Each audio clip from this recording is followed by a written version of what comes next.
una de las obras más importantes del venerable maestro Samael Aun Weor es el libro Psicología Revolucionaria, pero en el libro La Revolución de la Dialéctica, que es una psicología más profunda, da 120 claves para disolver el yo psicológico. Entonces hoy vamos a hacer un repaso de todas esas claves, aunque no las vamos a poder ver todas. Quiero decirles que vamos a tratar de explicar brevemente cada una de estas técnicas para disolver el yo. Más que todo, quizás es para comprenderlo, analizarlo y entrar en el proceso de la eliminación, porque tal como se los hemos mencionado en otras ocasiones, la muerte del yo se debe de hacer con el auxilio del Sagrado Arcano y la Madre Divina. Es decir, a través de una meditación y una clase de oración y devoción profunda en la santidad y en la castidad del matrimonio perfecto.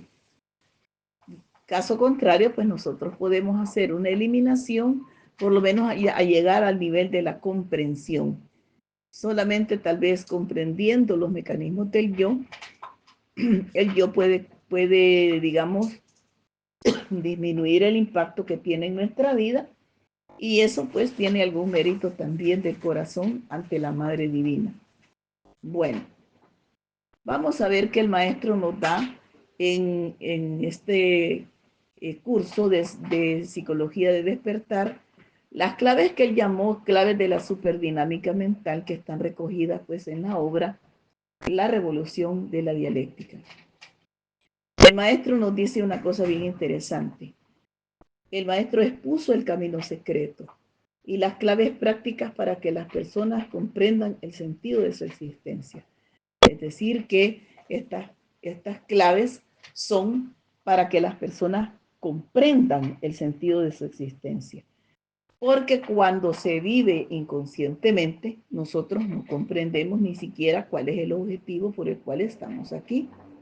Y simplemente vivir, crecer, multiplicarse y morir no es una finalidad, digamos, que contribuya con el despertar de la conciencia. Al revés, ese es un vivir de manera inconsciente una existencia que para nosotros debería de ser una experiencia valiosa para nuestros aprendizajes internos y espirituales. Los objetivos que nosotros debemos de encontrar dentro de la enseñanza gnóstica es que al implementar estos principios de manera consistente pueda ayudarle a desarrollar una mente más equilibrada y consciente, favoreciendo un crecimiento personal y espiritual. Debo decirles algo muy delicado y con las disculpas de la seriedad con que se lo voy a decir, pero a los grupos gnósticos nosotros debemos de ir a practicar, debemos de ir a buscar la enseñanza, debemos de actuar de manera comprometida. Es decir, si vamos a asistir a un grupo de gnosis, es porque necesitamos el despertar de la conciencia, porque necesitamos la autorrealización. Esto no se va a dar mecánicamente. Para asistir a un centro de estudios gnósticos debemos de ser puntuales, debemos de ser perseverantes, debemos de ir a lo que se va, es decir, a estudiar, a practicar, a intercambiar con nosotros compañeros, a estudiar las obras del maestro y a participar de toda su sagrada enseñanza. Si esto está claro, estos objetivos se van a cumplir. Pero lamento decirles que muchas veces hay personas que a las instituciones gnósticas, es decir, a las filiales, a las escuelas, no van a eso. Van a fijarse en si el misionero se desarrolla en la cáscara más grande de los yoes, si el misionero cumple o no cumple, si el misionero habla bien, se viste bien, si la misionera pues nos parece, nos cae bien. Muchas veces las personas no van a las instituciones gnósticas a lo que deben de ir.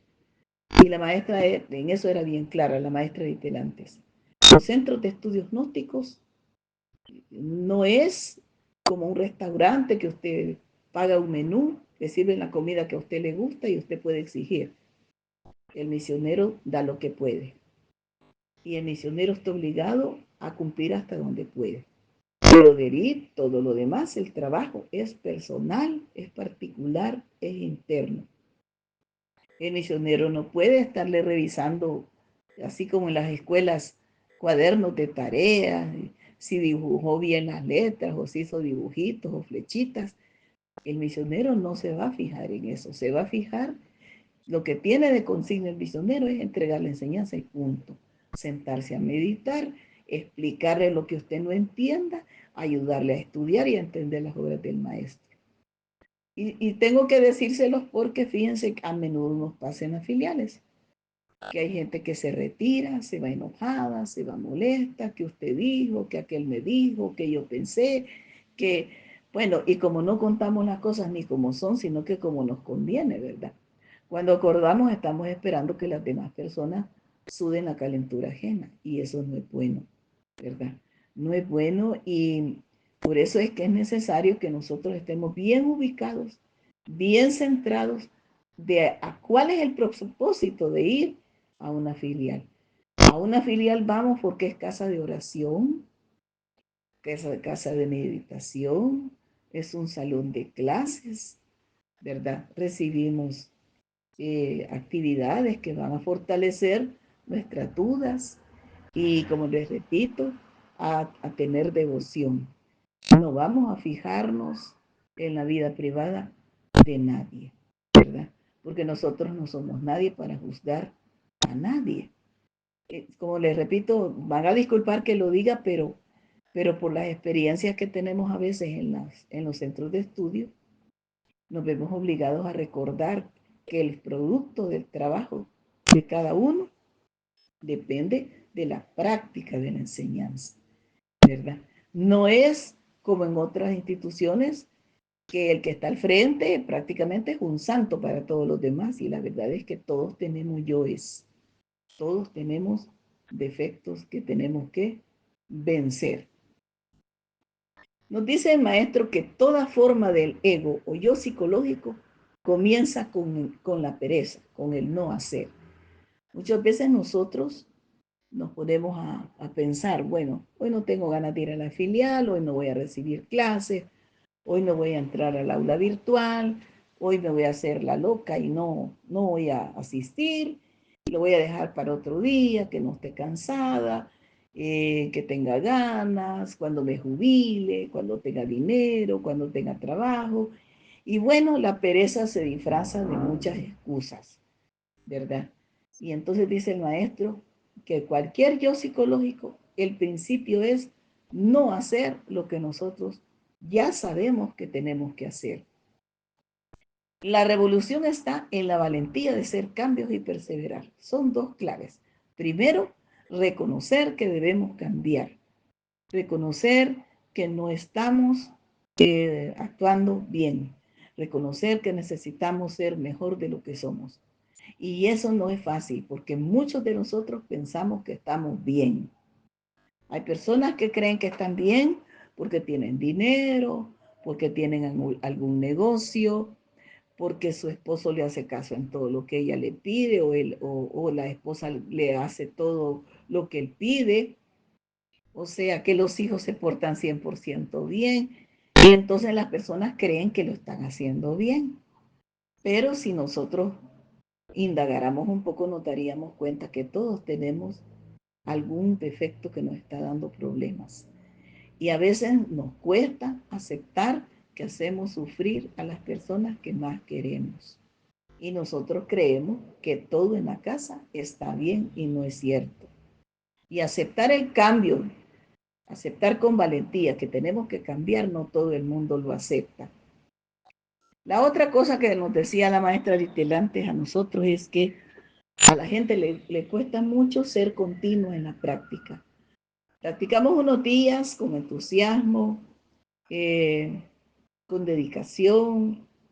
Nos pasa lo mismo que nos pasa a cuando estamos afligidos, que decimos a rezar todos los días porque estamos afligidos, pero media vez pasó la preocupación y ya no hacemos oración y seguimos en lo mismo. Entonces eso es una de las cosas que hay que tener en cuenta.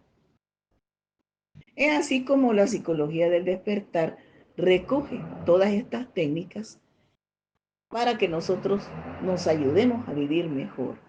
La primera técnica que nos dice el maestro que debemos de aprender y mantenerla todos los días es la autoobservación. Dice, dedica tiempo a observar tus pensamientos y emociones sin juzgarlos.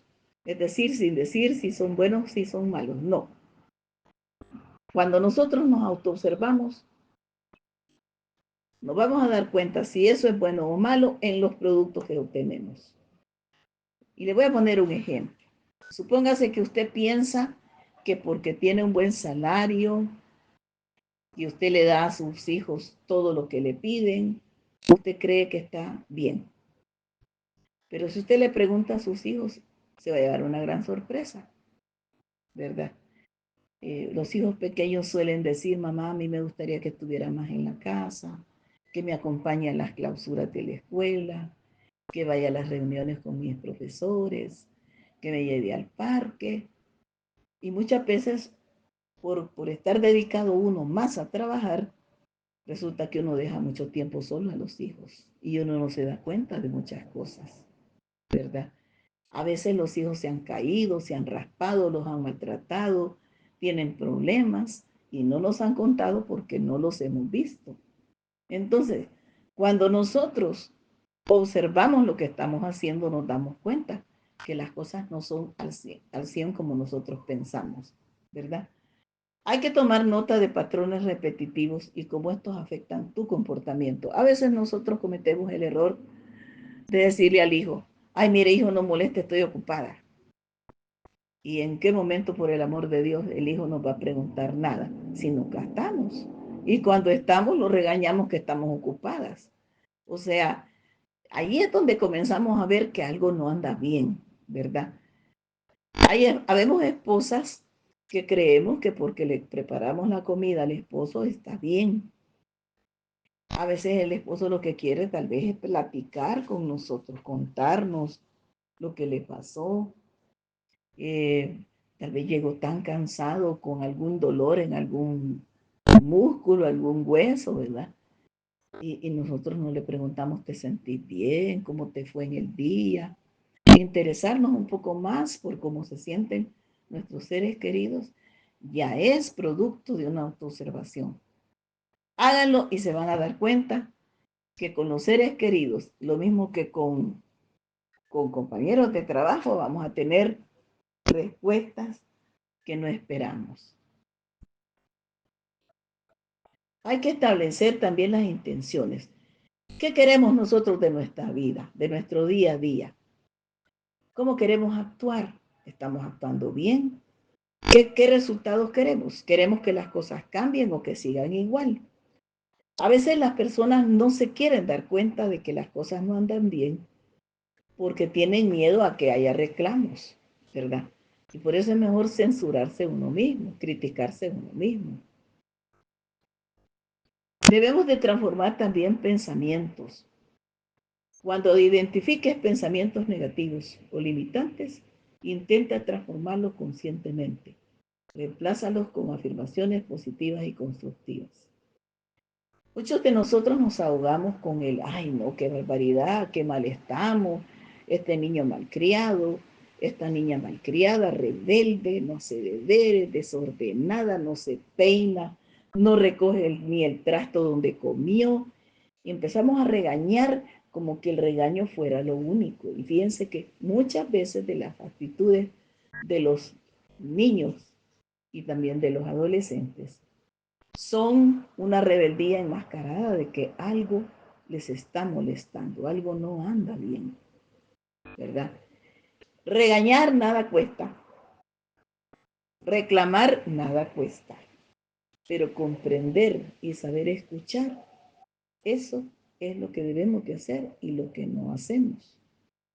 Otra cosa, nunca pensemos mal de nada ni de nadie si no tenemos elementos o no tenemos pruebas sobre eso. Porque muchas veces nosotros nos perdemos con la reclamadera y resulta que estamos reclamando por gusto, ¿verdad? Por ejemplo, tal vez nuestro esposo tenía que pasarnos a traer temprano en el carro a nuestro trabajo o a la casa y tuvo problemas en el tráfico, algún problema en la oficina.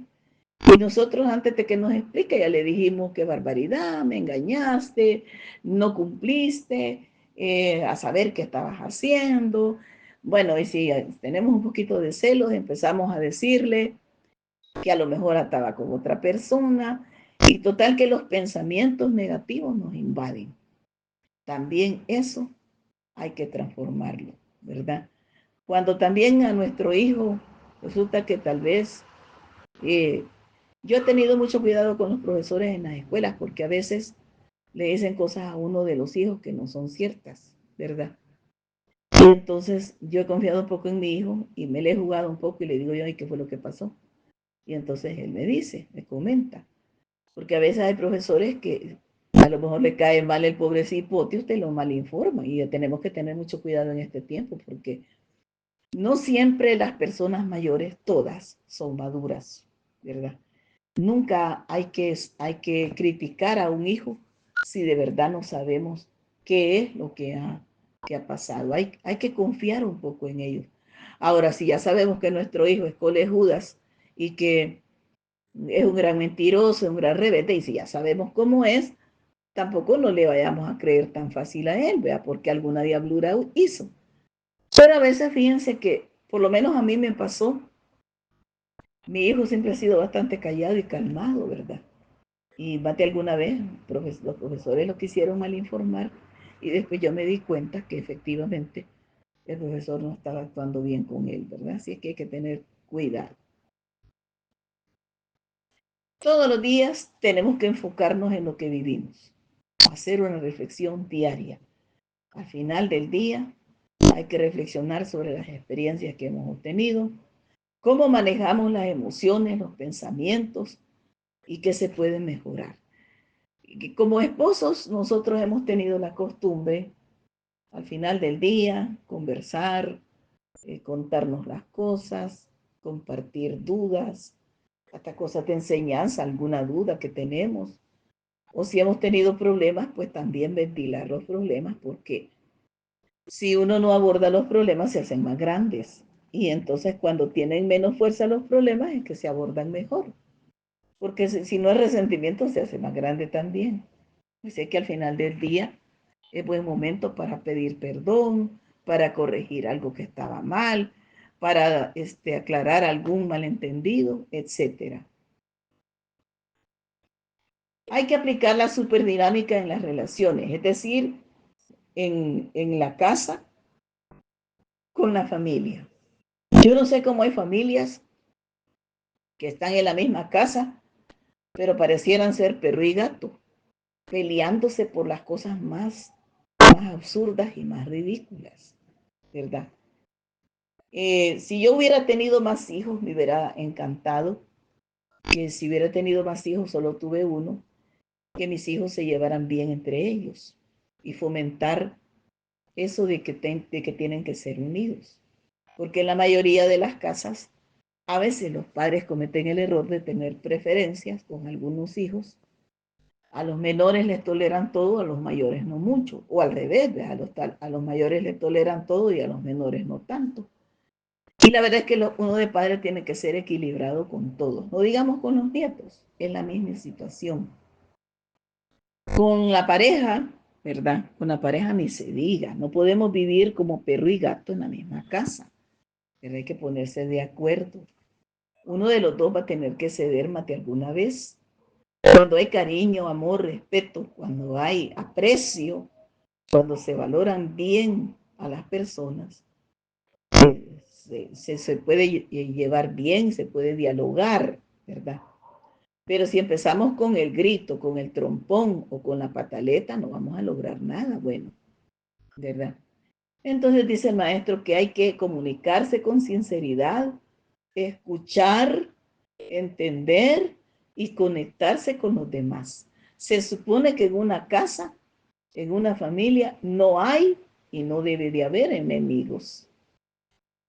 Entonces, una madre que hace que los hijos sean enemigos de su papá, no está haciendo nada bueno. O un padre que todo le echa la culpa a la mujer y le habla mal de la mamá a los hijos, tampoco está haciendo nada bueno, ¿verdad? Un padre y una madre tienen que saber que deben de darse su lugar y los hijos tienen que saber que sea quien sea, su papá y su mamá se debe de respetar y tener su lugar siempre. Y otra cosa importante, en los problemas de los grandes no deben de estar metidos los pequeños, ¿verdad? Porque los esposos son esposos, ese es su rol, ese es su papel, ¿verdad? Y ya los problemas de educación con los hijos, entonces sí ya se ven en conjunto, en grupo. Pero estar envenenando la mente de los hijos, eso sí es incorrecto, ¿verdad? Y es bueno que lo abordemos. Nosotros debemos de saber que las actitudes de servicio y altruismo pueden transformar la dinámica mental, llevándolo a una mayor satisfacción y sentido de propósito. Una de las cosas que mejora el ambiente en los hogares, en los matrimonios, en las familias, es inculcar, servir y ayudar a los demás. Inculcar a los hijos el respeto a las personas mayores, a los animalitos, a la naturaleza, a las personas, a los adultos en general, a las personas de su misma edad, o sea, respeto, respetar a todos, ¿verdad? Y respetarse unos con otros, darse a cada quien su lugar. Que no sean compatibles con ideas de crueldad o de destrucción, ¿verdad? Porque eso no lleva a nada bueno, ¿verdad? Inculcar el servicio, el servir, ayudar en caso de necesidad a los demás, ¿verdad? Y si uno da el ejemplo en la casa, eso es mejor todavía. Por ejemplo, una persona mayor, una persona que sirve a sus padres estando ancianos, le va a dar un ejemplo valioso a su familia, a sus hijos. Pero un padre o madre que abandona a sus propios padres, que ya están ancianos o que no pueden valerse por ellos mismos, están dando un pésimo ejemplo a los pequeños, ¿verdad? El respeto a los maestros, también hay que respetar a los profesores de las escuelas, ¿verdad? Toda vez que también ellos se mantengan en su lugar, dándole respeto también a sus hijos, porque como les repito, en estos tiempos pues uno se lleva sorpresas desagradables y hay profesores que no están haciendo lo que deben de hacer. Pero la cuestión es esta, si usted muestra generosidad y altruismo con su comunidad, con su familia, con las personas mayores, con la naturaleza, con los animales, las mascotas, el respeto a la vida, el respeto a la persona, el cuidado del medio ambiente, todas esas cosas son bien útiles. Una recomendación que nos da el maestro y lo dice en varios libros, cuando dice que la meditación es el pan del sabio, que la meditación diaria es el pan del sabio. Dice, practica la meditación para calmar la mente y desarrollar una mayor conciencia de ti mismo. Esto ayuda a reconocer la mecánica de los pensamientos y sentimientos. Cuando nosotros meditamos, logramos tener claridad de nuestros pensamientos, claridad de nuestras emociones, recuperamos la salud, ¿verdad? La salud mental, porque una persona que medita equilibra sus fuerzas internas y entonces no se deja arrastrar tan fácil por la cólera, por los malos pensamientos, por ideas pesimistas, por la depresión, sino que la persona que medita es una persona saludable, ¿verdad? Que maneja adecuadamente su fuerza interna. Nosotros debemos de enfrentar dos cosas, el derrotismo y el miedo. Hay personas que antes de comenzar cualquier esfuerzo dicen, no, si es que no voy a poder, ¿verdad? El Maestro Jesús dice, eh, si tu hermano te da una bofetada en una mejilla, ve tú y pon la otra. Entonces uno dice, no, yo no voy a poder hacer eso, ¿cómo se ponen a creer que me van a dar una cachetada y voy a venir yo bien tranquilo y voy a poner la otra para que me pegue? Fíjense que eso hay que saberlo entender. El Maestro Jesús era capaz de eso y más porque su amor era tanto que Él era capaz de hacer eso. Pero nosotros, si no podemos hacerlo, antes de declararnos derrotados, lo que podemos hacer es que cuando una persona nos ofenda, por lo menos no devolver la misma moneda de la violencia y de la agresión, porque entonces también nosotros caemos en lo mismo. ¿Me entienden? O sea, lo que quiere decir es que si una persona nos agrede, nos ofende, nosotros tenemos que transformar esa situación en algo distinto. La mayor parte de veces yo le recomiendo a las personas, mire, si a usted le gritan, si a usted la ofenden, si a usted le insulta, cállese. Y deje que la tempestad la sufra solamente la persona que la está insultando. A veces el silencio es la mejor respuesta. Y usted no sale derrotado. Usted se calla. Para que haya pelea, tienen que haber dos. Y si usted no pelea, o sea, si usted no pelea, no habrá pelea.